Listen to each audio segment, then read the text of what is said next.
What is up, everybody, and welcome back to the Triple H podcast, Happy Hour Oh, I was Hoops. gonna give you your. I was gonna give you the Oh, moment. We got to do it And for you. You deserve if it. you're watching on YouTube, I opened the show holding my Celtics finals towels because the Boston Celtics are once again NBA champions. I've got my shades on because not only are the Celtics champions, but their future is bright, folks. They have the Jays. They have this amazing starting five. And Happy Hour Hoops is back. And we brought another ring to the podcast. We could talk, Jake, if we're counting the LeBron ring in I 2020 count it. for a ring for the pod. I like that. So we have two now. And guys, before we get into all the good stuff, don't forget Happy Hour Hoops is brought to you by Win Streaks. It's simple. You pick teams to win games, accumulate points, then win cash prizes weekly. Win Streaks is 100% free to play.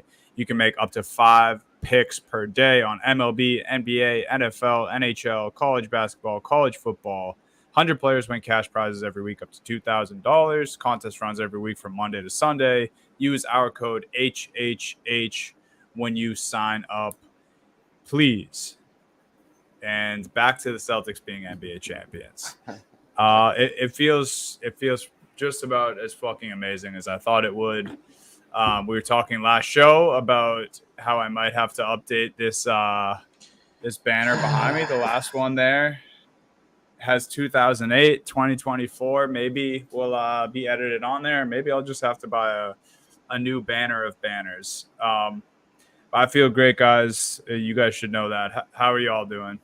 Steve, it was a great finals match. yeah, it was. I wish the Mavs would have stolen, game 2 or game 3, the ones that were kind of closer. Obviously, game 3 still haunts me because they were down 21 in the fourth. They come all the way back and Luka fouls out. It is what it is. It was, as you know, Dunny, I was never really too upset, mainly because I don't hate the Celtics. I love a lot of the players on their team. I knew how good this team was. And if you guys remember, I said with the Mavs expectations at the deadline, I was like, I just want to get to the finals. I think this team can make a legitimate run. I thought it was the entire world was kind of a step behind Boston, no matter who came out of the West, even though everyone was saying, oh, the West was a war zone. I was, going into this realistic. Obviously, I wanted the Mavs to win, and when we got closer to the finals, it's like, oh, the Mavs, they could steal a couple games here and there. But we've been saying this for the past 2 years. The Boston Celtics have been the best team. Their moves this offseason to get Porzingis and to get Drew Holiday, I don't think can be understated, even though somehow people, I feel like, are still just not realizing how big of an addition those players were. But honestly, once the Mavs were down 3-0, I was just kind of watching basketball at that point. I was just watching basketball, enjoying what could be the last, game of the NBA season. Mavs were able to get one. It was a big win, a big blowout win. Gave me a not really hope, but was able to be like, all right, they put together a great game in the finals. But at the end of the day, this Boston team was just too good. This Boston team was just too deep. This Boston team was just too balanced. And all I got to say is, Dunny, A, I'm happy for you.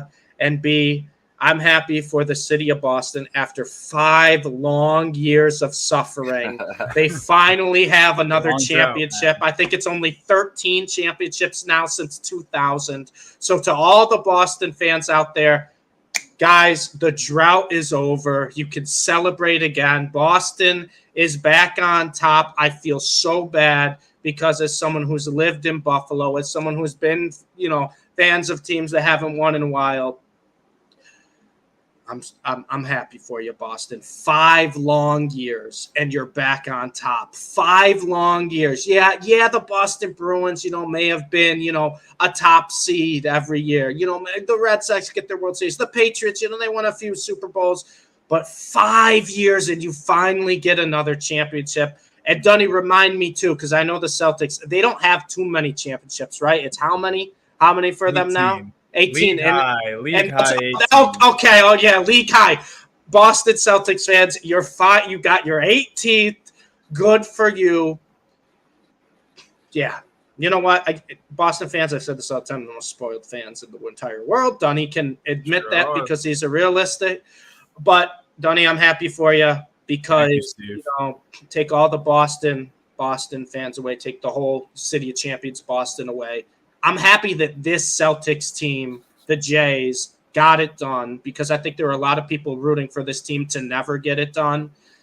And to show just how dominant they were all year and then put it together with one of the most dominant NBA title runs. I mean, this team lost 3 games in the entire playoffs. This team won more games in the playoffs than the Detroit Pistons and the Washington Wizards did the entire season. Yep. So good for the Boston Celtics. They were the best team from the start. They were the best team in the playoffs. They were dominant all year long, both offensively and defensively. And, in sports, sometimes the best team just wins. Sometimes it doesn't always happen that way, but sometimes they just do. This was the Celtics year. We kind of saw it from the start, and now you get to celebrate it. Yeah, I feel great, man. I'm going to, basically our whole doc today is just Celtics agendas, stuff I want to address, all that good stuff. Obviously, I don't want to be too much of an asshole on this show. So, Jake, your thoughts on the finals? Obviously, me and Steve had a battle for the finals. It was bittersweet for Steve. I say sweet because if you're a true listener to the show, he has rode with Boston in the past. He's referred to himself as Stevie Boston, who is now dead until the start of next season. But yeah, Jake, just what are your thoughts on the finals? I mean, this is for me and you. Obviously, this is year 2 for Steve, but this is now 4 NBA champions, 4 different NBA champions we've gone through since the birth of this show. So it feels good to be at the end of another season with you, man. It feels great to be here with Steve for year 2. And what are you feeling at the end of this NBA season?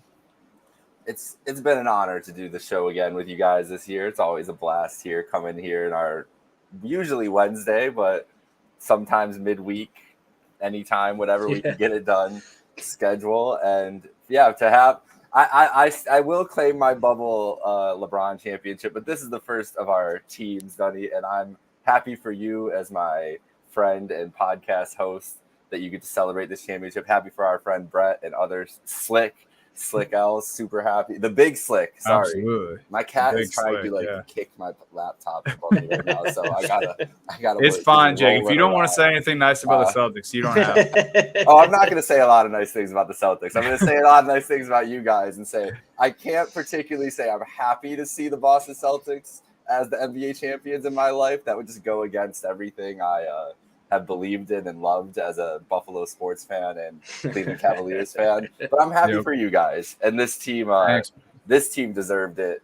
The guys on this team, after all as you touched on it, Steve, the ridicule that they got was just absurd, especially this year, honestly. I think people just weren't ready to accept that they had finally reached the potential that they could have all these years and couldn't tear them down anymore. Because let's face it, they were an easy target since really the last 5 years, since the 2020s. If we're talking about the bubble and everything else, keep getting back to these conference finals and all these other pitfalls that they had throughout the time, but it doesn't matter anymore. Jason Tatum and Jaylen Brown still just about to enter their prime in their 20s and have their first title, and next year they're going to be the favorites again. I'd argue that probably the year after that, they're still going to be the favorites as long as these 2 guys are cooking. So it's a good time in Boston. Yeah, long drought. Feel bad for you that you had to suffer for that long without something, but at least the city can celebrate all summer and all year. And yeah, they deserved it. And it's not going to stop the ridicule. And there's going to be so much agonizing talk all summer and into next season, specifically because Jaylen Brown is the finals MVP. That one's going to be, I've heard about Andre Iguodala being finals MVP for the last 10 years of my life. Feels like we're going to get similar conversations of that, which I'm sure Dunny's very much looking forward to hearing that point for the next, I don't know, at least year, potentially 30 years of your life when people talk about Jason Tatum and Jaylen Brown on this Celtics team. But hopefully that's after a couple NBA titles for you, because that's what it really looks like with this team, because the way that they've built it, not really a lot of question marks going forward, except, Drew Holiday's older. I guess he can't do it for 10 years, but he can do it for at least the next 4 or 3, however. He looked pretty young in these playoffs. Yep. Derek White, Wick Grossbeck said, "I'm paying everybody. I'll keep him. Let's see how much that price Derek White could make so much money next offseason. It's insane.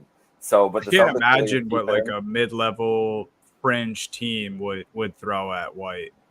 Yeah, like who needs a point guard right now? Like I don't even know. Like the Raptors. Like if the Raptors could all of a sudden go after Derek White, how much money are they giving to him? Or like a Philly and have Maxey play off ball and just D White, Maxey, and Embiid, or I mean that is a nightmare to me. I don't know why even that was the team that came to mind. But. a reunion with San Antonio. Bring him back. Bring him back with Wemby.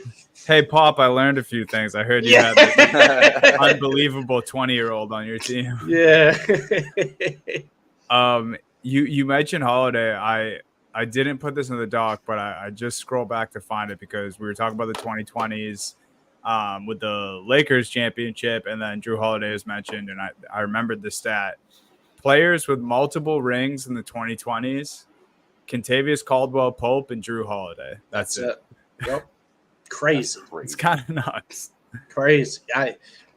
I mean, KCP kind of right place, right time, right? But Drew Holiday, like, I'm not going to say he's the best player on the Celtics. I wasn't going to say he's the best player on the Bucks. But look at what the Bucks are without Drew Holiday, and look what the Boston Celtics are with Drew Holiday. He was the difference maker for both playoff runs. Just to put like kind of a different spin on what you just said, second best player on the Bucks team, and then a guy who was legitimately in the race for Finals MVP up until like the last 2 games. So the first 3 games, he was legit in the conversation for Finals MVP. Absolutely.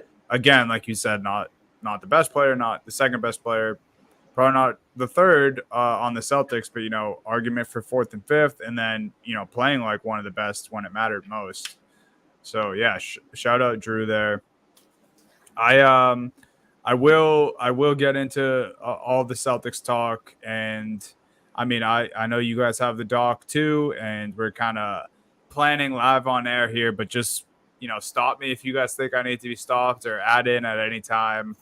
And we'll start with addressing the haters, only because I just kept saying that I was going to do this on this podcast if they ended up pulling it out. And they did. I do feel, especially after a few days passing, it feels like I don't even or shouldn't even have to do this. I don't really want to do this at this point. It feels like I'm I don't know, not enjoying what I should be enjoying, kind of focusing on the negative, but just some things that I want to bring to light or get out there. Starting with Colin Cowherd. Me and Steve were talking about him before we hopped on. It sucks because he did kind of admit that he was wrong. The Cowherd admit I was wrong, but I also said that this could happen. Said he was wrong, but then showed you a time that he was right, all in the same breath. He said nobody fears the Boston Celtics this season, which I would beg to differ. And I would assume they're probably the most, if not, top 2 for most feared teams going into next season already. Yeah. So that's all I'm going to address with Colin. Oh, actually, and this is for Colin Cowherd as well. Oh, no.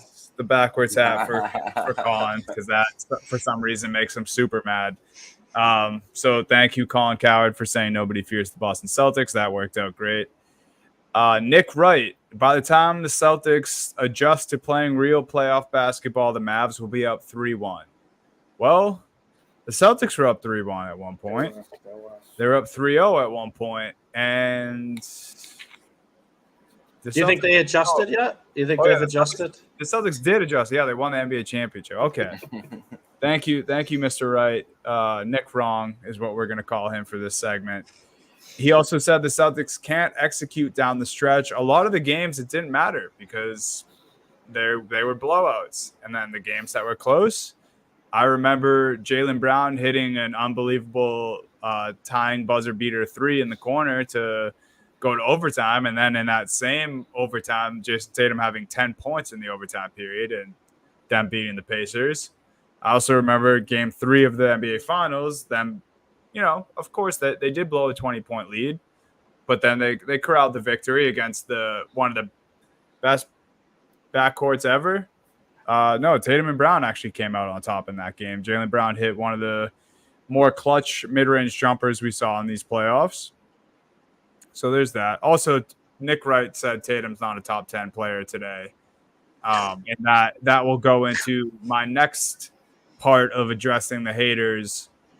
All of these guys over the last 2 months, give or take, maybe 3 months, were said to be better players than Jason Tatum. Anthony Edwards, no. That one was crazy. They were not only saying that, they were saying it wasn't close. Yeah. I mean, some of the analysts, especially Kendrick Perkins, which, we could bring him up, they were saying it wasn't even close. Yeah. Why?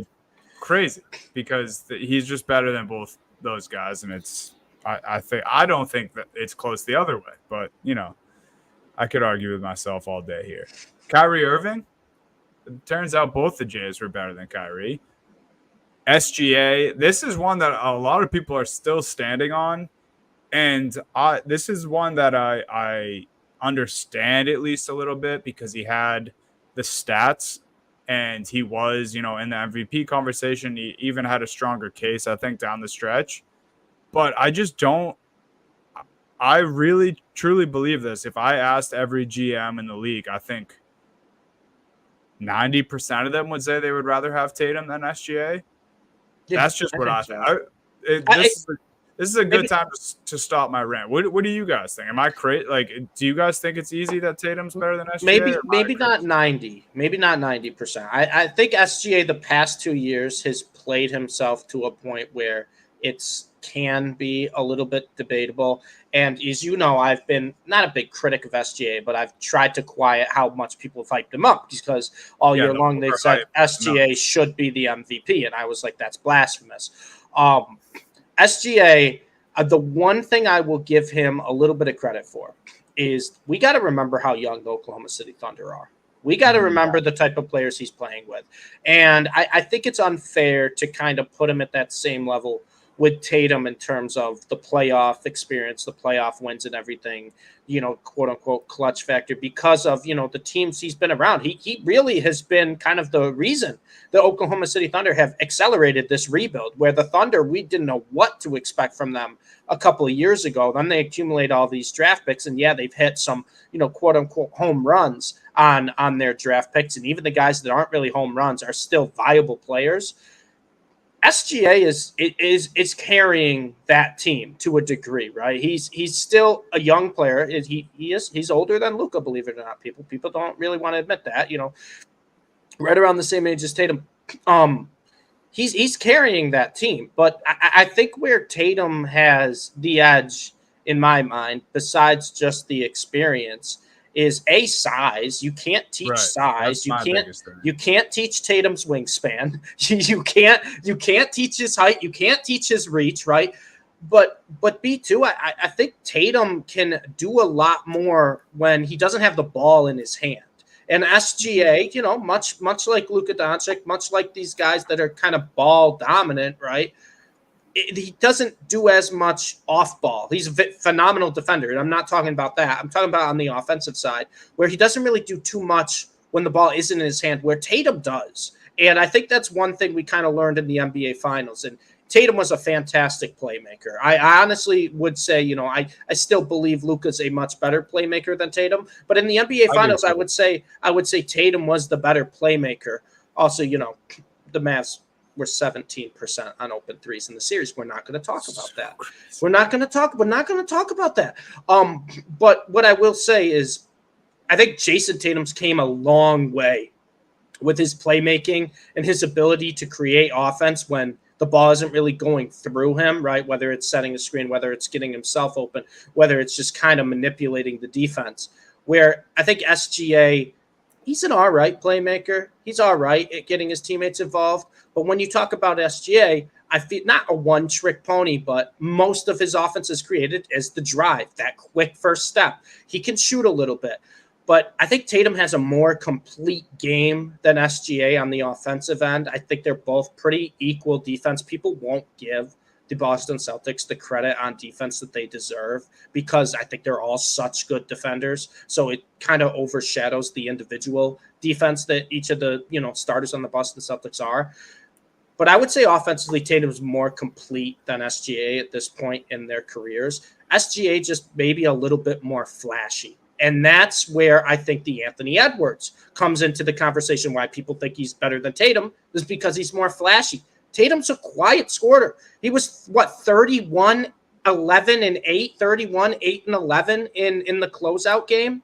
And you didn't really realize it, right? Because it's not like Tatum scored the last 10 points. He just kind of scores as the game goes on. He can take over when he needs to, but he's a more complete offensive player, and he's not as flashy as these other guys. So I think that's where people will argue. And I get it. I think the only reason I could see some GMs wanting to take SGA is a 6'5" point guard who is one of the best inside scorers. Tatum's a forward, right? There's a lot of good stretch forwards. I think Tatum's great. I think he's fantastic. And I personally wouldn't take SGA over Tatum. But I don't know if it'd be 90. I think maybe closer to like 60, 70% would take Tatum. I'm not going to take anything away from SGA. I think just Tatum's more. Yeah, that's the thing. This list of guys, I think the world of most of these guys. I just think we get to a point when a guy has a bad game or series, and then we have these media shows or television shows, and it's just like Anthony Edwards is better. I'd rather have Anthony Edwards than Tatum. It's like, all right, well, it's great that you're not running any of the teams in the NBA, because no one else feels that way when push comes to shove. I'm sorry, like there's no way. Like if you want to say Anthony Edwards had a better 2 weeks than Jason Tatum, okay, who is holding the Larry O'Brien, right? And who has been doing this for the last 5 years opposed to the last 2 months? Well, not only that, Dunny, right? It's the case of they judge you until you win a championship. And Tatum, right, he'll be judged regardless, because that's just how NBA media is right now. That's how NBA fans are. But with the championship, right now we have a championship, so we can defend that. We have a championship. We also have 6 Eastern Conference Finals appearances. 6.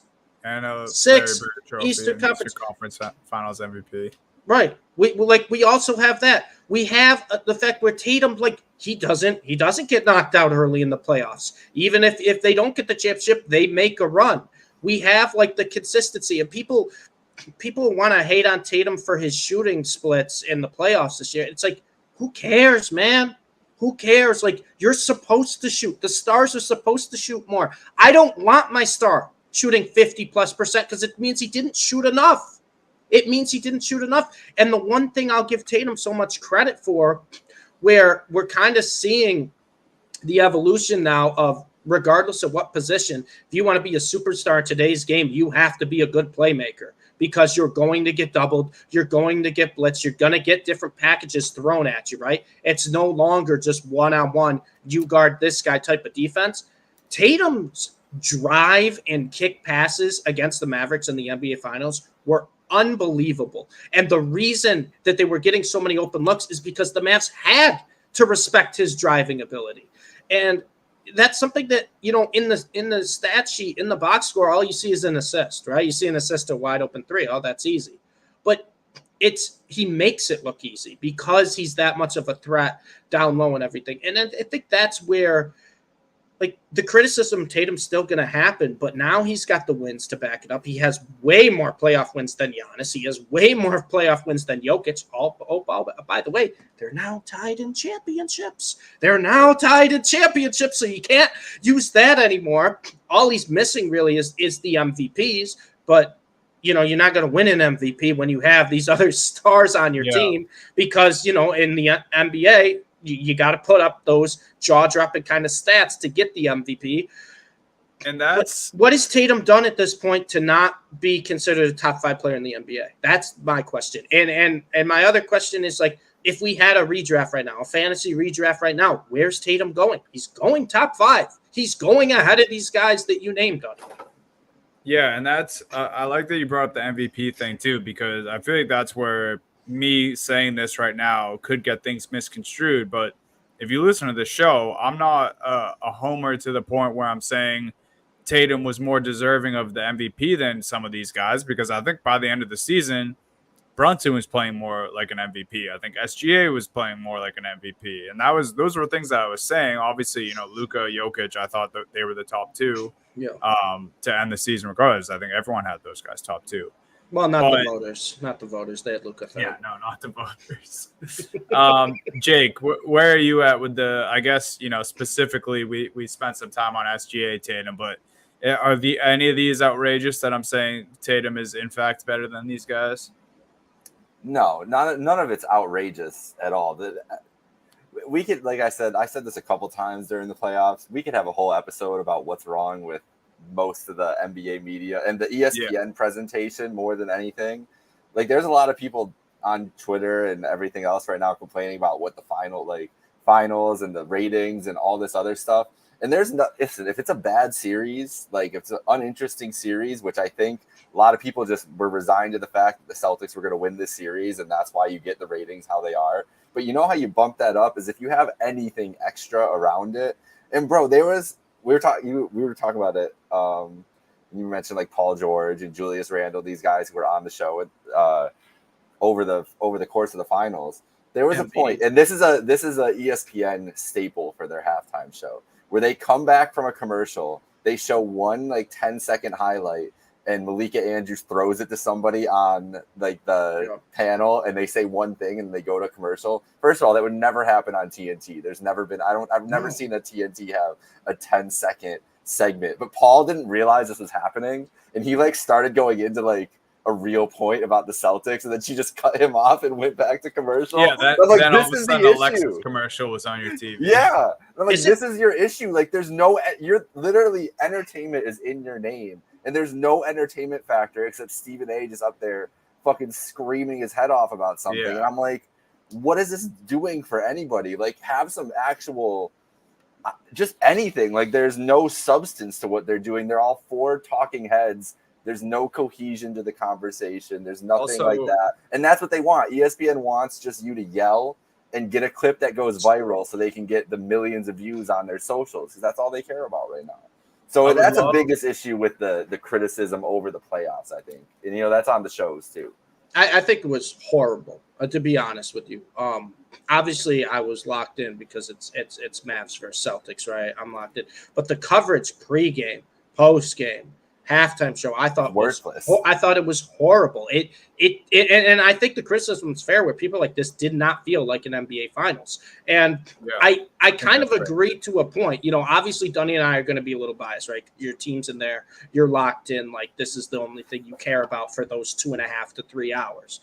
But if I'm just a casual NBA fan tuning in, you're right. It didn't feel like an NBA Finals. There were a number of things you could have done to make it feel like an NBA Finals, but it really wasn't. And to your point, Jake, I think that's the problem with ESPN, is because they know that these crazy takes, these clickbait things work. They get the clicks. But at the end of the day, that's not what the true fans want to see.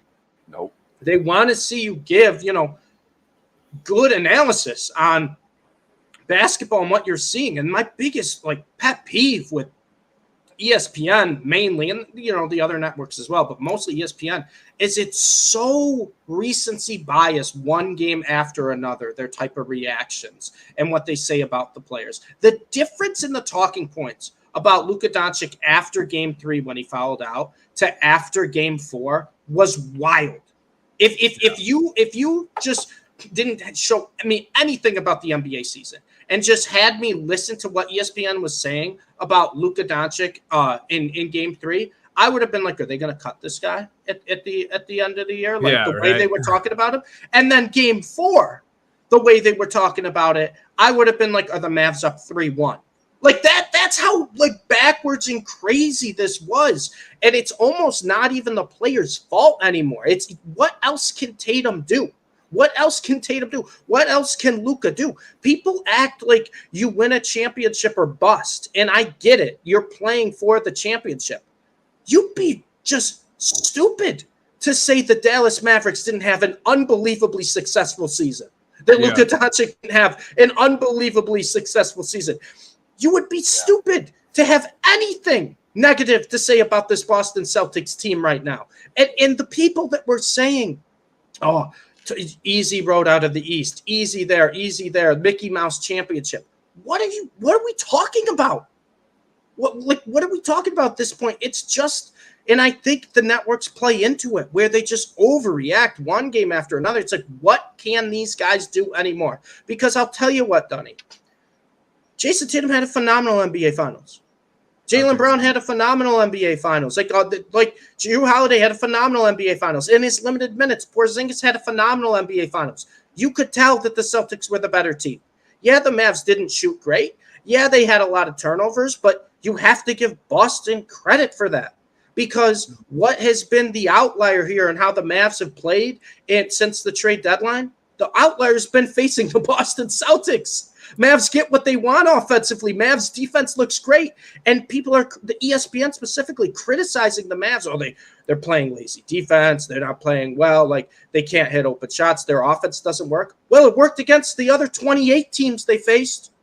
Like, at some point, you just have to look at the bigger picture than one game at a time and just talk about basketball like someone who's watched it intelligently for an entire season, not someone who sees a half, and then at the halftime show just goes on these ridiculous rants. And I get that's what gets the clicks, but it drives me through the wall.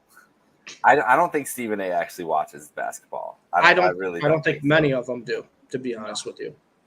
I don't know what he's doing at halftime, or I don't know what he's doing during that first half, but he's somewhere else. Comes back, sits in his seat, and just goes off. Yells a few things at Perk, and then sits there with a smug look on his face. Jake, I do want to. Oh, go ahead. I want to make a point about something you said earlier, actually, before we get too far off this topic with ratings and how it's presented and all that. If people just believed and bought into what the Celtics actually were all season, maybe it wouldn't have been this boring of an NBA Finals. If people just fucking believed and saw that the Celtics were this dominant of a team all year long, they clinched the 1 seed before anyone else had even clinched the playoffs. They had a 14-game lead on everyone going into the playoffs. Like, I don't like if they just believed all these things that the Celtics were showing them, it wouldn't be this much of a mystery. And if all the people, and honestly, I don't even care that the most of the national media shows are picking the Mavericks to win, but I think that's why people were surprised and turned off by this finals, because the coverage of the Celtics all year was, oh yeah, they're great, and they have all these guys, but they're not good enough to get it done, or they don't have the guy. They don't have a guy on their team to get it done. Well, if you're telling us all year that they won't get it done, then the casual fan is going to believe that they won't get it done. And if you're telling us, the last 3 weeks leading up to the NBA Finals that Kyrie and Luka are one of the best backcourt duos ever, then surely they're going to give the Celtics a run for their money and we're going to have this amazing Finals. Yep. No, but that's how it was covered all year long. And then this is the result of that. Yeah. This leads right into the last point I wanted to make on this. And I think it's something that all of basketball media hasn't really grasped yet. And it was a reason why it also affected the Celtics in this way. And exactly what you're saying. Because that's a great point. Like, if the Celtics were just treated like the world-beating team they were all year, everybody, it would have been like, oh shit, like it would have been like one of those Warriors runs. If people would be like, all right, I'm tuning in. Exactly. And the underdog story wasn't talked about for the Mavericks really that much of it in this series at all. Like, they were the third biggest underdogs coming into the series. Right. The fact that they were the discredit to them. Exactly. And that they should have gotten that thing. But I think a big thing about what's going on recently in the NBA is they've made all these rules now. Like, you can really only have 2 stars. You can't, like, the apron rules and all these tax rules and everything. They want more parity. You know what the NBA has been built on for 50 years? Not having parity. It's been built on giants destroying each other. The Celtics have been one of the biggest beneficiaries of that, obviously. But there's a lot of that's been the interest. What do we talk about? We talk about the Cavs Warriors series, and we talk about the Bulls, and we talk about the Celtics Lakers, and we talk about the Spurs, and it's all these things. So now you've built in more parity in your game, where all these teams, like the West, just being all year long, not even like just in the playoffs. Like this was not an unexpected result, I feel like, from at least from us from the Western Conference, because we said all year it's wide open. Like any of these teams could really win. Even when the Mavs were turning it up after the trade deadline, we're like, we see like there were paths for a lot of teams in the West. In the East, there were no paths. We're like, it's the Celtics, and then if something terrible happens, and that's the credit to the Celtics and Brad Stevens, because he saw how these rules were getting changed and everything. And the Celtics are going to pay a damn near $1 billion payroll in a couple years or something for how much they're over the tax. But he traded for these guys, and so he could re-sign these guys if it worked out. And it turned out to be the smartest thing, because they're the only team that is a super team right now, and they're the only team that can actually pull it off. Like you have to give up assets if you want to create a super team now. Otherwise, you can't sign it. That's created all this parity, and I think that's hurt the Celtics from both sides, because no one really wanted to believe that they were this much better than everybody else. Because like, oh, look at the rest of the league. Like, there's no other way it can do this. But I also think the interest in the finals is hurt, because we've had how many different finals the last year, and it's a 5 seed getting in and an 8 seed. There's no disrespect to those teams, but that's not what the people are used to, bro. They're used to like, 2 70-win teams going at it in the finals. So it's just like we're in a weird transition spot, and the Celtics being that team on top of them, like the general masses not liking Celtics or Lakers. Like you're either one of the fans, there's a lot of them obviously in the country, not just in Boston, or that way.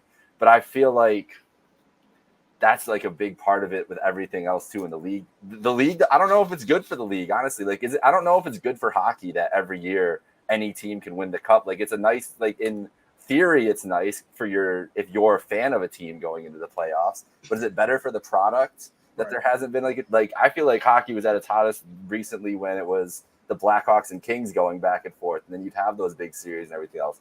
So it's just an interesting thing. But the Celtics, within this new era of the NBA and team building, found a way to still build a super team, and that should be celebrated, not torn down.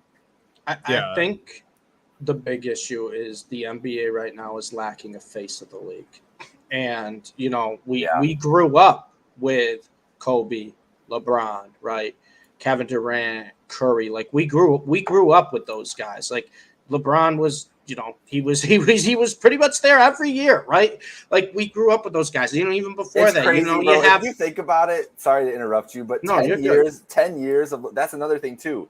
Is 10 years in a row of LeBron. The audience just got used to like a main character. Like imagine you're watching a TV show for 10 years and then the dude that you were watching it is just is gone. Such a good point. It's like, wait, where's the guy that I'm supposed to love or absolutely hate? Exactly. Yeah. And that's the thing. You have the polarizing, fan bases there of a guy who's there year after year after year after year. And even like Steph Curry too. He wasn't there as much as LeBron, but you have people who loved Curry or people who wanted the Warriors to fail more than anything. And that got people to watch. The NBA right now doesn't really have a true face of the league. They have a lot of guys who maybe can become the face of the league, or a lot of guys who can be a part of a bigger face of the league, if that makes sense, right? If it's just made up with multiple pieces. But if you take a look at it, Nikola Jokic was one of the guys up there, right? He's only been to one championship. Giannis Antetokounmpo was another guy that didn't want to put there. He's only been to one championship. You talk about who was matched up in the finals this year, Jason Tatum and Luka Doncic, right? Luka Doncic has been to one Western Conference Finals before this. Then he went to the NBA Finals. Tatum had only been to one Finals before this when they played the Warriors. And it's just like you aren't there year after year after year, so you don't really have that true face. You have a lot of really, really good players, and I'm not taking anything away from them because they're some of my favorite players that I've really ever watched. But, Giannis, as good as he's been, right, since he's been in the league, just been to one finals. Nikola Jokic has won 3 MVPs. If I'm talking about someone who's won 3 MVPs, Dunny, Jake, you would have think he's been to 5-6 finals, right? Yeah. He's been to one. He's been to one. He's been a first-round exit more than he's been to the NBA Finals. Like, that's crazy, right? Isn't that crazy? We're talking about a 3-time MVP who's been eliminated in the first round more than he's gone to the NBA Finals. So they don't have a guy who's been there every year after year after year. So I understand to that point where the ratings are down to that degree. But I also have to blame the network here. I think ESPN did a piss poor job of making it feel like an NBA Finals to the casual fan. And I do think if TNT had this finals, then it would be a significantly bigger viewership. Give me TNT. Give me NBA Finals courts. Give me not like a switch up in the jerseys, but how about we keep the same jerseys for every game, right? Give me like the Celtics green, or I don't even care if we go two dark colors because the Mavs love their black uniforms. But I'm fine with the Mavs white, the Celtics green. I don't care, but like give me some consistency when I can turn on the game, right? And let's just pretend I'm in a time capsule. I don't know what day it is. They're like, hey, Steve, watch this basketball game. If I flipped on the channel and it didn't have the NBA Finals underneath it, right, and I just saw Mavs Celtics, I just flipped on the channel and saw it, and then the halftime show, I'd be like, I'm just watching a Wednesday night, ESPN Wednesday night, right? ESPN Friday night. That's I think, yes, the face of the league and, having a team that people want to love or hate helps with ratings. But I also think, too, that if that's lacking a little bit, as a network, you have to be self-aware of that and be like, what can we do to make the casual fan really want to watch this, make it feel like the NBA Finals? And I get it. It's tough when the Celtics are a 64-win team and they basically ran through everyone in the playoffs and they won this Finals in 5 games. I get it. But they could have done so much more because we talked about this before the Finals started. There were so many storylines coming into this, and it just didn't feel like they wanted to try or care about any of them. It was more just overreacting game to game and just unnecessary criticism. Why are these teams getting criticism when they're in the NBA Finals? Like, I get Brian Windhorst had to have his moment That's there, so but crazy. It's like, this is the NBA Finals, man. Why are these teams getting criticism when in the past, the networks have been basically kind of praising both teams that got there, basically telling their story of how they got there. When we have 30 minutes before tip is when the NBA Finals coverage is starting, and you have to go from one channel to another. You have to watch the pregame on ESPN if you want to watch anything besides the 30 minutes before tip to then watch it on the major network, ABC. That's a good point. Are you kidding me? Are you kidding me? I remember as a kid when not even just the NBA Finals, but any championship, 2 hours of coverage before, you're hyped, right? You're like, I can't wait to sit down and watch. They're basically getting you inside like both of these locker rooms, learning about the players, learning about the teams, seeing how they came to, like, how they got here. They did none of that. Nope. None of that. And I get it. You don't have LeBron. LeBron made it easy mode. He made it easy mode for you. You don't have that anymore. So you have to try. Like I said, I was locked in because I wanted to watch Mavs Celtics. I know Dunny was locked in, but I get why the casual fan wouldn't be locked in. Why would you? They made it feel like just a random Wednesday night game. And to the to the face of the league thing, my girlfriend's tuned in. She just texted me. She said Tatum faced the league in the coming years. So maybe with maybe Jaylen Brown with the Finals MVP. My pick is Wemby if we're talking about. They're going to need success, obviously, right? The Spurs will need playoff success, but I think Wemby is so unique of what he can do at his size that he can become face of the league. But my whole thing is like, even if there isn't a true face of the league, because obviously they wanted it to be Anthony Edwards more than anything during the Nuggets series and then after. But even if there isn't a face of the league, you can at least act like the two teams that are in it. You can treat them like that for a couple weeks. Right. Where they did the opposite. They tried to knock them both down. I just don't get that logic.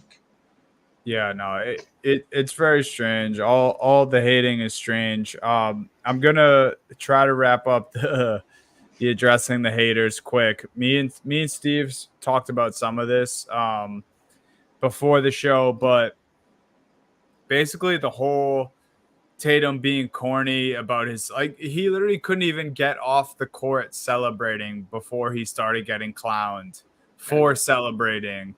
I tweeted this earlier today, but it's hilarious that like the best the Tatum haters can do is making a compilation of him celebrating an NBA championship. It's crazy. And like that's their dig. It's like he literally has the Larry O'Brien trophy in his hands and you're trying to make fun of him, which is crazy. I wish I could tell. I only saw a clip of it. It was someone on Around the Horn, but the angle that it was at, two of them had their heads down. You couldn't tell who was saying it, but someone's on Around the Horn said he's cosplaying as an NBA championship and as an NBA champion. referring to his celebration after he literally won the NBA championship. It's so He's wild. cosplaying as an NBA champion, and he's holding the Larry O'Brien trophy in his hand. He's not cosplaying anything. No, that's reality. That's reality. Yeah. And whether you want to believe it or not, whether you want to have that be the reality, all these people who've been hating on the Celtics, that's the reality. Accept it. And I'm going to break down the things that people are shitting on one by one, which me and Steve talked about, and he thinks the we did it was a little too much, which I agree. I think if you're going to clown Tatum for any of the things, I think the we did it, that it wasn't, the words are very different, but the cadence in which he said it was very similar to the anything is possible Kevin Garnett. It was the first interview we got after the Celtics won the championship. So I get that to a degree, but my defending part of it is he was clearly at a loss for words when she first asked him. I forget what the exact question was, but basically just like tried to say how he was feeling. Stumbled a few times, kind of looked around and was like, well, I should probably scream something right now like KG did. And he landed on, we did it. So if you're upset about the cadence and it's sounding similar to KG, I'm fine with that. But what is wrong with him screaming, we did it? It's like they quite literally just did it after all the hate they got, for the last 3 years, including this season. It was at its worst. So that's what I'm going to say about the we did it. I think that's the most, if you have a gripe with Tatum and you want to be mad about one of the three, I think you have your fairest argument with the we did it. What they're going to say now, people are like, he ripped off Steph Curry and he ripped off Angel Reese. Is he the first? Are they the first people to ever say, what are they going to say now? I also said this before the show, first ever. Who does that align with most out of all the people that have ever said that? Probably Jason Tatum, the guy who got scrutinized this entire playoff run, and now he's an NBA champion. It seems like the perfect thing to say. And do we have to credit Tom Brady every time someone says let's fucking go? Right. Or how about he has that dog in him, or this is a team of dogs? Dude, everyone doesn't say that. It's the same fucking thing, man. What they're gonna say now that he's legitimately asking, and all you guys can do is come up with it is to make fun of his celebrations after literally winning the championship. Well, that's the thing too, Donnie. Right? It's like people are clowning someone for winning a championship, and what they're gonna say now. And this is the one thing I say all the time. Even if they're not interacting, even if you think they're locked in, even if you think they don't go on social media, all athletes are aware of what is said to them, what the public perception is. Like, this is not breaking news. Do you think Tatum hasn't heard all the stuff they've said every single step of this year? Like, he knows that basically all the major networks are pretty much rooting for him to fail. So they could say it anytime any NBA player did something good. Who was the name they brought up to say he's better than? It was Jason Tatum. It was. It really was. It got to the point, Donnie, where they wanted Tatum to fail so bad that they were like, you know what? We can't find anyone else in the other teams. We'll just say Jaylen Brown's better. We'll just say Tatum's a role guy on his own team. Like, of course he's going to say that. That one, to me, I was like, the people clowning him for that, it's like, what else is he going to say? He's basically giving you the middle finger and saying, yeah, what are you going to say now? And guess what? They're still trying to say something. And what is it? You're trolling him for winning a championship. That's where we've gotten to. Yeah. And then, it's such a good point, man. It's crazy. The hate's crazy. And the last thing that I'll address, which is, it's crazy that this even needs addressing. I think it's just stupidity at this point. But him quoting Kanye West saying, and what would happen if we didn't win? I guess we'll never know. Obviously, he knew that Kanye West said that, bro. He's self-aware there. He was doing the bit. He was doing the whole bit. He dropped the mic. He knew what he was doing. Like, you guys are so fucking stupid. You're like, oh, Tatum's so corny. He's copying Kanye West. He knows he is. Bro. Have you guys ever heard of quoting someone or a reference? You guys know what a reference is? That's the best one. That's my favorite one of people trying to clown him for that. Like, oh my look God, at this guy. Kanye West did this. It's Oh, like, yeah, yeah. dude. No, he And did and it word for it's word. a quote about winning. That's did it- why he did it. He did it word for word for a reason. Yeah. He wanted you to be like, oh yeah, he's quoting Kanye here. I do that one. The one So that he was shit faced, bro, and he's holding again. He's holding the Larry O'Brien trophy. right. And the very last thing, basically all those things tied together. It's like after Jokic won last year, NBA fans were like, why doesn't this dude care? Like he's talking about just like going home, like and like with his horses, he doesn't care about the parade. They get the complete opposite of that a year later. Yep. Jason Tatum, all the emotion, screaming, "We did it!" Holding up his son. What they're gonna say now? Embracing with Jaylen Brown. And people aren't happy about that either. So it's just one of those things. Haters are gonna hate. That was my whole addressing the haters segment. Thank you guys for interjecting a couple times there. But yeah, it's just crazy. This is what these guys have to deal with. And I get it. I said it last week. I completely understand the just natural Celtics hate. And I embrace it. I invite it as a Boston sports fan. I think it's completely fair. We said it about the Celtics and Lakers. Like I think that comes with the territory. I'm fine with that. It's the ripping down of individuals on these teams who are seemingly just like the best dudes. Like I really don't think like core level there's actually like a fair thing to hate about Jason Tatum. If you want to hate the basketball player and the fact that he's a Celtic, that's awesome. I think that's good gamesmanship. I love that part of sports. So don't get me wrong with all that stuff. It's just like you can't have it both ways, and I think a lot of people were trying to. Can I just say one more thing too? Yeah. If it was like any other player on a different team, you know how much like praise and how much the media would love with like Tatum holding the trophy with his son right there. With Deuce right there. Like if it was anyone else, like how much we talk about Curry's daughter, right? all the time with the post conference and all that. It's like, dude, it's just because it's the Celtics. But like if it was anyone else with Deuce, people would love him. Yeah. But because Tatum's sitting there with his son, looking up at his dad as he's holding the NBA champion trophy, and they're like, oh, he's trying to copy Kobe. What are we doing? What are we doing, man? Okay, one more thing about the haters. Oh no, I'm sorry. I opened it up. No, the Kobe thing, it's like whatever, man. Like everyone else is allowed to have a relationship with Kobe and miss him, but Tatum's not. He idolized him. Yeah, he idolized him growing up playing basketball. People, non-Celtics fans, were anticipating that he was gonna try to remake the Kobe picture so much that they actually AI'd a picture of him doing it. It's like, you know how embarrassing that is? Is that you were anticipating this guy's doing something that you wanted to clown him for, that you spent time on your day, probably downloaded a specific software to make an AI version of something that you thought was going to happen and didn't. Crazy. Like, it's just so fucking embarrassing, bro. But yeah, that's the last thing. I do want to get to just kind of actually enjoying this and just saying all the positives. So I'll try to do that quick. And please, again, if you guys want to interject or disagree or add to something, please do. My first bullet point here, you guys see, like, they fucking did it. I know no one wants to hear this outside of Boston fans. And I know we can joke about it's been 5.5-year drought since a Boston title. I get all that. And please, I'm definitely a spoiled sports fan. Shit on Boston sports fans all you want. But it was 16 years for me for this one.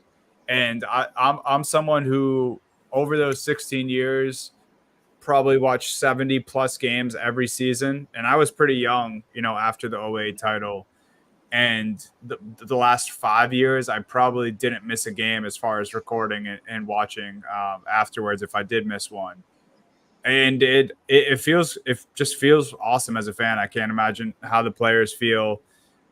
Just going down the line, Al Horford won his first ring. Just a guy who is probably going to get in the Basketball Hall of Fame just from his success in college and then longevity in the NBA.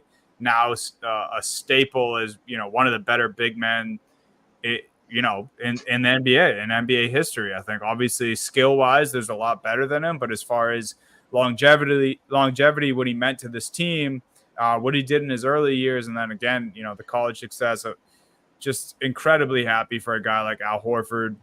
And he earned it too, Donnie. He earned it too. It's not like the classic aging vet who's just sitting on the end of the bench and just kind of goes to a winning team, and that's how he gets his ring. Al Horford played significant minutes in every single playoff series this year. He was just absolutely a starter when KP was down. He was just so good for them down the stretch when they needed him most. And you think about other guys, and there's not many guys left in Al Horford's draft class, let alone competing for an NBA championship. He earned it too. It's not the classic, this is a vet, got his first ring by sitting on the bench playing 5 minutes. One of Al my Horford favorite earned it. One of my favorite stats about Horford and winning a championship with the Celtics is the 2008 Celtics on their way to the finals beat the Al Horford Atlanta Hawks in 2008. Wild. That's crazy. That's how crazy. long Al Horford's been in the league. That's actually, I did not know that. That's crazy. Yeah. And this is also pretty cool about Al Horford. This for three of the guys on the Celtics this year. This year's NBA Finals winner, Boston Celtics, added 3 new countries to have a champion. So Al Horford is now the first champion in the NBA out of the Dominican Republic. Kristaps Porzingis from Latvia, and then Neemias Queta from Portugal. So three Larry O'Brien trophies going to those new countries. Pretty cool. Obviously, I think that the most meaningful is Al Horford, especially for me. I've been the biggest Al guy since he had that's another thing that people don't really talk about. He had a stint with the Celtics, left, went to Philly and OKC, didn't get used at all, and then came back and had kind of this resurgence. You could argue his second stint with Boston was better than his first. Yeah. 100%. Shout out Al Horford, man. He's awesome. Joe Mazzulla becomes the second youngest coach to win the championship, only behind Bill Russell, who did it as a player coach. So, essentially the youngest sideline head coach to win an NBA championship. Yep. And just to add to that stat, Joe Mazzulla was in the same player draft class as Kyrie Irving, Kemba Walker, Klay Thompson, Kawhi Leonard, and Isaiah Thomas. That's absurd. That's crazy. And he won as a coach this year. The Jays are NBA champions, and the world can zip it. That's kind of why I address the haters first. But it's like Tatum said. What are they going to say now, man? Not much. And the only thing that I asked for, I know I was being selfish last week when the Celtics were up 3-0, and my really only wish for the way the Finals MVP went is no matter which one of them won it, if they could, just show a little bit of love to the other one while they're accepting it. And Jaylen Brown, I think in his first 10 words, said he shares the Finals MVP with his brother, Jason Tatum. That meant How's that work? They're going to trade it back and forth? Yeah. Something like that. I'd be willing to bet that thing is never leaving Jaylen Brown's possession. But just the sentiment in general, man, it got me. That was really all I was hoping for. I know Celtics fans alike loved that moment. And, just to go down the rest of the list of starters, like Derek White, a guy who's touted as one of the best defensive guards, add an NBA champion to that. Drew Holiday, a guy who, came to this team, and people, I think, were not really moved by Drew throughout the regular season. And they were like, oh, yeah, he won in Milwaukee, but this is a guy who's now a 2-time champ, and we talked about it already, but made a huge impact on both those teams. Kristaps Porzingis, a guy who was booed on draft night in New York, went to the Mavs, played with Luka and Brunson, didn't work out there. Went to Washington. A lot of guys who go to Washington after they've already been on multiple teams kind of go there to die. Pretty much, He's traded for the heart and soul of this team. So, wasn't welcomed by all when he first got here. He's now an NBA champion. obviously I already mentioned Al and Missoula, but it's just a really special group. And then my favorite stat that I've come across since the Celtics have won the championship is this. The Celtics this season had the most 50-point, 40-point, 30-point, and 25-point wins in NBA history. So this just goes back to the point of like, why were we pretending this team was something that they weren't? They were this dominant all year. Fifth best point differential in NBA history, fourth best offensive rating. Or I might have flip flopped those, but just up there in offensive rating with Kareem's Bucks, Jordan's Bulls, the 17 Warriors. Same thing with point differential, offensive rate. Like it was just all off the charts, and this is how they were supposed to do it. It was I did say there's a certain point of the year where I started saying this is championship or bust. And I think my favorite thing about it is we didn't even get to see the full product. We didn't see a healthy Porzingis with this group other than 2 games, a game and a half. Yeah. In this playoff run. So I'm over the moon. I'm elated. I love this squad. And I mentioned this last week too, but everyone's locked up for the foreseeable future.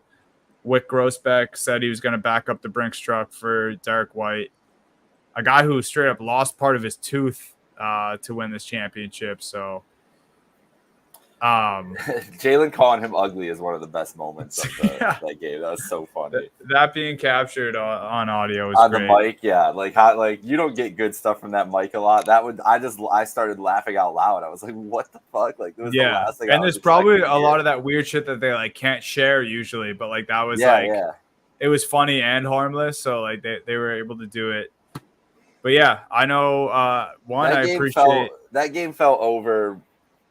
That was right out of halftime. I'm sorry, Steve. That shit was over like 8 minutes left of the second quarter. You could just like once it got to the double digits, it was like, is this team really gonna let them like come back? And they were trying to, and then like when Pritchard hit that 3. Oh my God! Just absurd. I can't believe I didn't bring that up. I mean, as soon as he hit that 3, because the Mavs were getting a little momentum in the second quarter, right? A little bit of momentum here and there. If they're starting to drive, they were starting to play a little quicker. But the problem is the Mavs would score, Boston would answer right away, and then the Mavs were starting to do a little something, and the Celtics had their run at the end of the second quarter. And then I remember, I think it was Luka scored, and there was like 3 seconds left. Pritchard just half court, bang, life out of the Mavericks at that point. I was like, and when that went in, I was like, there's no comeback tonight. Yeah, there's nothing to do. Yeah, Celtics tight. In the NBA Finals, Peyton Pritchard only hit 3 threes. 2 of them were half court buzzer beaters. It's beyond absurd. I don't want to talk about that. Thank you to the both of you for kind of allowing me to have this episode. Thank you, of course, for being my co-host through this journey. This was one of my favorite NBA seasons in a while. I fucking love doing this show with you guys. Before we all have to go, let's talk about real quick some storylines that we're all watching the closest let's give a little summer. Tease. Yeah, it's like the Marvel after credits tease. We just watch all of Dunny's episode. The season's over, but what's coming next? I don't know if it is going to happen right away after this show, because we do have Team USA this summer, which is going to be awesome, and we'll have coverage of that. But at some point this summer, we will go down to once every 2 weeks for episodes. But I think for at least the next couple of weeks, we'll probably continue to do every week with the Team USA ramping up and all that. But Jake, why don't you start one or however many things you're keeping your eye on for this summer as far as storylines go? Well, obviously, personally, the biggest story is still if Donovan Mitchell re-signs with the Cavs, and then we'll see what happens from there. The JJ Redick thing, signing with the Lakers, it was sourced yesterday, right? One guy said it, and then I don't think we've heard anything since then. So, my antenna is still up about the JJ part, and if there's any contingency. As we were getting on this show, Rich Paul did an interview where he said LeBron is off the idea of playing with Bronny, and the Lakers don't need to draft him at 55 because he said, quote, the Lakers can draft Bronny and LeBron may not re-sign, but LeBron's not signing. I don't believe that. I don't buy that one bit. Why would he not just have re-signed if he had his guy there? No, That's I don't. What I'm wondering. Not the draft Bronny. I don't buy the bit that LeBron doesn't want to play with his son. Like to the point where they'll draft him out, go wherever. This is a once in a lifetime chance. LeBron, and we know how LeBron is. Whoever drafts Bronny, I think Bron is going to want to play with him. I truly believe that.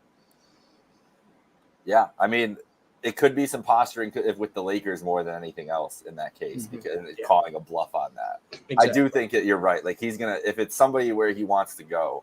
There was talks on Russillo the other day was mentioning that he thinks Bronny could go as high as 20, 21 in this draft, and that's the reason why you do it. So the Bron Lakers saga as the Lakers turn is obviously a big thing.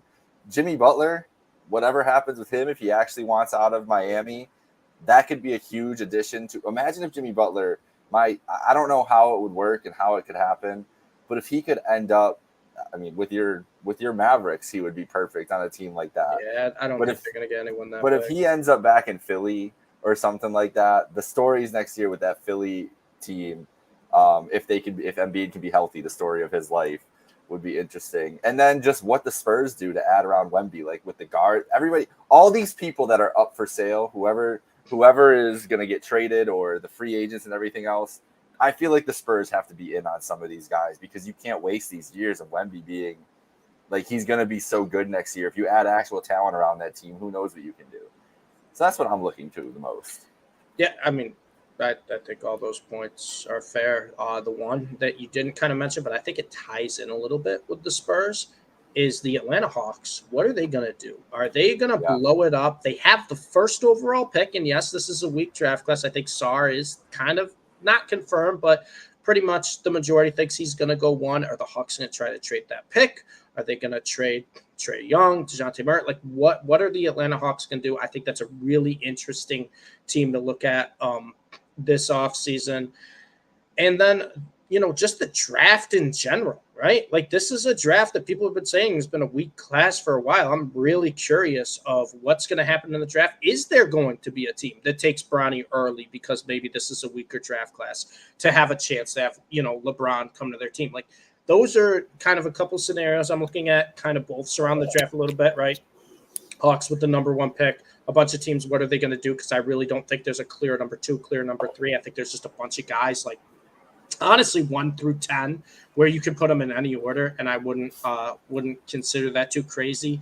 And then I got just a couple others. The New York Knicks, OG Anunoby. We'll see if Anunoby comes back. He was really, really important to them this season. And obviously, I know there's a lot of Knicks fans. There's a lot of basketball fans that would love a Mikal Bridges reunion with the Villanova boys on the Knicks. I think that would be awesome. I think it'd be fun to watch for basketball. But would the Brooklyn Nets do it? We've seen how much the Brooklyn Nets are demanding right now for Mikal Bridges. Almost makes it seem like it's such an outrageous package they want that they just are going to keep Mikal Bridges, but we'll see.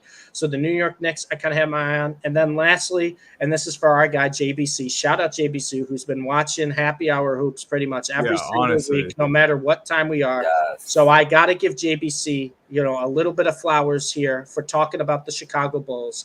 How are the Chicago Bulls going to make the play-in but have really no brightness for the future? That's kind of what I'm looking at here. How are the Chicago Bulls going to be where they are every year, a 9 or 10 seed where they're going to make the play-in? They're not going to be bad enough to get a top pick, but they don't really have a chance at a playoff run. I'm curious to see what the Chicago Bulls do with that. Because they got a lot of guys I like, but DeMar DeRozan's getting older, right? Nikola Vucevic, who knows what they're going to do with him. And Kobe White has looked good at the end of the year. How are the Chicago Bulls going to secure that locked in, we're in the play-in situation? Shout out JBC. Shout out JBC. That isn't, I mean, DeRozan's another one of those free agent pieces that is one of the most interesting. Who knows? DeRozan, Lonzo, and Levine are all crazy interesting. Exactly. The Bulls are interesting. Jake, I don't know if you listened to, I guess it was probably a couple episodes ago, but Bill Simmons was talking about Patrick Williams too. Like I feel that they have all these guys, that have question marks, but also that people are probably interested in, and they could probably get a return for. But what are the moves they make? Who knows? What does Lonzo look like next year? Who knows? I have two. One is Jake kind of already mentioned it. Basically, just like the Spurs. Like, let's see it. Like, let's see what you guys have in store. Wemby has vocalized that he just wants to win now. They obviously had a very, very bad season for year one of Wemby, and that wasn't his fault. That wasn't really the organization's fault. It was just kind of they had a shit team, and that's what allowed them to be in the lottery and get the number one pick. And then Wemby was fantastic, and no one else really did much of anything last year. So eye on that. Also, speaking of the Bill Simmons pod, Ryan Russillo was on the same episode I'm talking about. He said Reed Shepherd is like flying up his personal draft board, and that is a name for people to watch out for the Spurs. And I just think getting Wemby any sort of talented guard, scoring, passing, any of that would be super beneficial for him. So I'm really just interested to see what they put around, this new unicorn we have in our favorite league. And I want to see what Wemby does. Reed Shepherd had a 42-inch vertical at the combine, apparently. Yeah. And he's one of the only pure scorers in this class. He's a guy who knows how to facilitate. So that would be very interesting. I'm kind of hoping for Reed Shepherd to San Antonio now.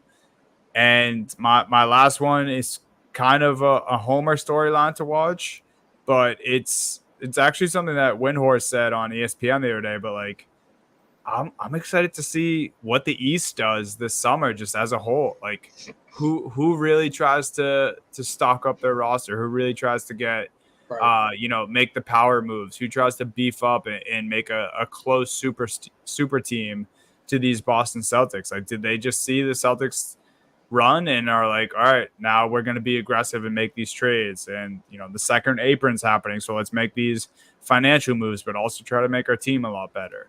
It was an interesting point that I really wasn't thinking of until Wendy said it. So I'm excited for what the rest of the East does. And then, super excited to see what the summer of Wemby looks like for the Spurs. It's going to be fun, man. It's going to be fun. Well, thank you all for listening and joining in or watching. If you're watching on YouTube, again, brought to you by Win Streaks. NBA, NFL, NHL, MLB, college football, and college basketball. You make 5 picks a day. You accumulate points based on those picks, and then you win cash prizes. 100 players win cash prizes every week up to $2,000.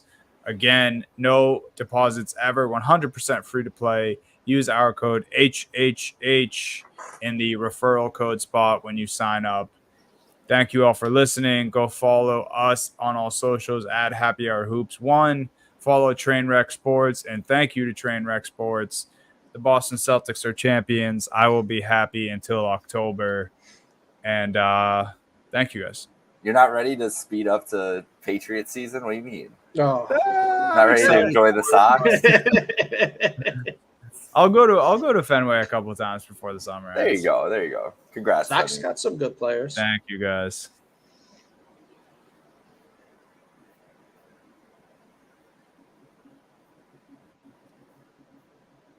Come on, show. Damn. Come on. This is a long one. This is a long one. That circle's just spinning.